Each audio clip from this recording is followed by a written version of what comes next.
Hi guys, Daniel O'Grady here from The Resilient Runner. Today I want to try and help your running by showing you 4 exercises to try and help improve your hip stability. The starting point for the crab walk is going to be knees straight, slightly tucked under pelvis, so activating the core, and feet pointing straight ahead.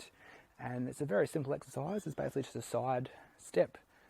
The idea, we're just trying to maintain some tension on the loop at all times.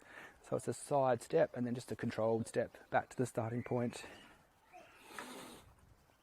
Just try and maintain that slight tuck under with the pelvis, and the slower you can do this one, the better, as it's going to help to train that deep gluteus medius muscle. The next exercise is going to be the bridge, and again we're going to have the loop around just above your knees. If you lie down on your back onto the ground and then lift up into the bridge. Once you can get into the bridge, you're looking for a straight line between your knees, hips and shoulders.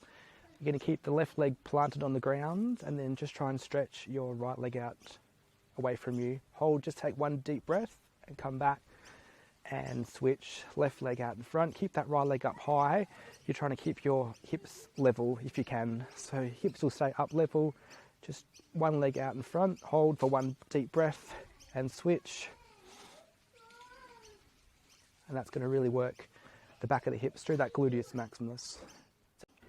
So the next exercise is the single leg squat with the theraloop around the knees. So you need a theraloop just above your knees, and hands will go on your hips. You're going to try and balance on the one leg. If you try and push the other leg out to the side, it's create a bit of tension on the band.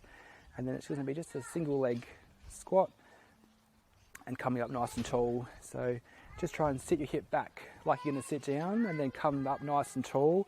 As you're coming up tall, you're going to straighten your knee, tuck your pelvis, and also try and squeeze the glute.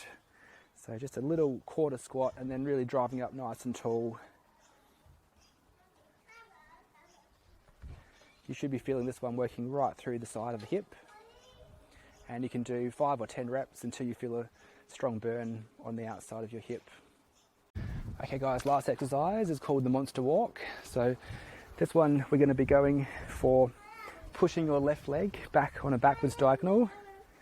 So imagine about 7 o'clock position, and the right foot comes back, pushes back to a 5 o'clock position. You're trying to keep your pelvis tucked under the whole time, and just a nice strong push on that backwards diagonal.